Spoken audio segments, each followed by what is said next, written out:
बेशक UFC 294 की को-मेन event में कमारू उस्मान हमजत चिमाएव से हार गए हों, लेकिन जिस तरीके से उन्होंने परफॉर्म किया इस फाइट के अंदर, काफ़ी क्वेश्चंस हम फाइट फैंस के माइंड के अंदर आते हैं। What's next for कमारू Usman?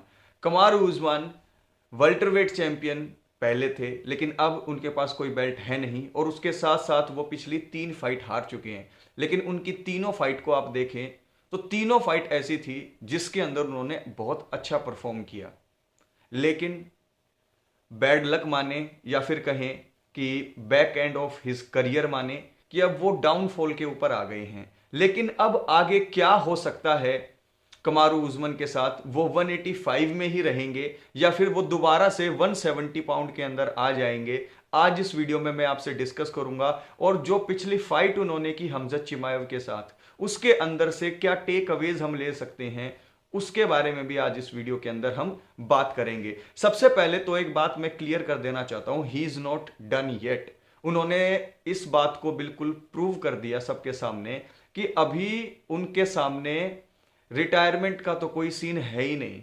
अभी वो इस स्पोर्ट्स को बहुत कुछ दे सकते हैं। दूसरी बात यह कि इस फाइट के अंदर जो लास्ट फाइट उनकी हुई चिमाएव के साथ, उनकी इलीट जो है स्ट्राइकिंग हमें देखने को मिली।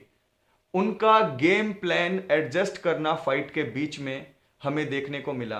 पहला राउंड जिस तरीके से हमजत चिमाएव ने अटैक किया, डोमिनेट किया, रेसलिंग स्किल इंपोज किए उस्मान के ऊपर, लेकिन फिर भी वो सबमिट नहीं हुए। तो एक बात क्लियरली दिखती है कि जो रियर नेकेड चोक जो था, सबसे खतरनाक जो हथियार होता है, उसका भी डिफेंस बहुत तगड़ा है कमारू उस्मान का। यानी कि ऑफेंसिव और डिफेंसिव दोनों तरीके की रेसलिंग बहुत तगड़ी है कमारू उस्मान की। तो 185 डिवीजन में ये चीज ड्रेकस डुप्लेसी को, शॉन स्ट्रिकलैंड को और इवन हमजत चिमाएव तीनों को दिक्कत दे सकती है अगली फाइट में। तो यहां पर कमारू उस्मान की ग्रैपलिंग को हम 185 में बहुत अच्छे तरीके से इंप्लीमेंट होता हुआ देख सकते हैं। अब एक चीज और देखो, इस फाइट के अंदर अगर कमारू उस्मान के दिमाग में मेंटल बैरियर ना होता शुरुआती फाइट के राउंड में, यानी कि जो शुरुआती फाइट के राउंड थे, फर्स्ट राउंड के अंदर अगर वो गन शाई ना होते, जिस तरीके से उन्होंने प्रीसाइज स्ट्राइकिंग की, लेट गो किया अपने राइट हैंड को, उस तरीके से अगर वो शुरुआत से ही फाइट करते तो ये फाइट वो जीत भी सकते थे चिमाएव के खिलाफ।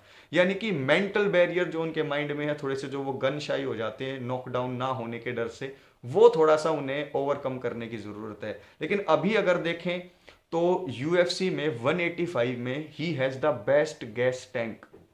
अगर गैस टैंक की बात करूं तो स्ट्रिकलैंड का गैस टैंक भी बहुत अच्छा है। यानी कि उनका स्टेमिना थ्रू आउट 5 राउंड लड़ने की सेम एनर्जी से ताकत उनके अंदर है। और पिछले फाइट के अंदर भी आपने देखा कि जिस तरीके से तीनों राउंड उन्होंने अपना गैस टैंक मैनेज किया, और इवन दूसरे और तीसरे राउंड में भी हमजत चिमाएव से कहीं ज्यादा पावर जो थी उनके पंचेस में दिखाई दे रही थी। तो इस टाइम पर कमारू उस्मान 185 में बने रह सकते हैं, क्योंकि 185 में उनके पास मौका है काफी सारे फाइटर्स को हराने का। 170 जब वो कट करेंगे तो अपनी बॉडी को भी डिप्लीट करेंगे, और इतना वेट कट ना करके वो 185 में भी जो है एक्टिव रह सकते हैं, क्योंकि इजराइल अडेसानिया अब चैंपियन है नहीं। तो यहां पर लास्ट जो 3 फाइट है वो क्लोज फाइट वो हारे हैं।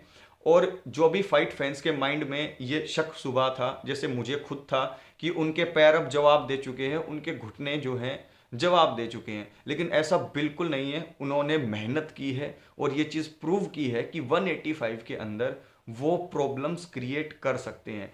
अब उनकी नेक्स्ट फाइट किसके साथ हो सकती है? मैं तो चाहता हूं कि 185 का कोई टॉप कंटेंडर कमारू उस्मान को दिया जाए, लेकिन कमारू उस्मान को अब की बार फुल कैंप चाहिए होगा। वो थोड़ा सा अपनी बॉडी को ढाले 185 डिवीजन के अकॉर्डिंग, और एक फुल कैंप लेके टॉप 5 जो है किसी मिडल वेट के साथ फाइट करे और 185 में टाइटल तक पहुंचने की कोशिश करे। क्योंकि जो कमारू उस्मान लास्ट फाइट में हमें देखने को मिला है, इट वाज अमेजिंग।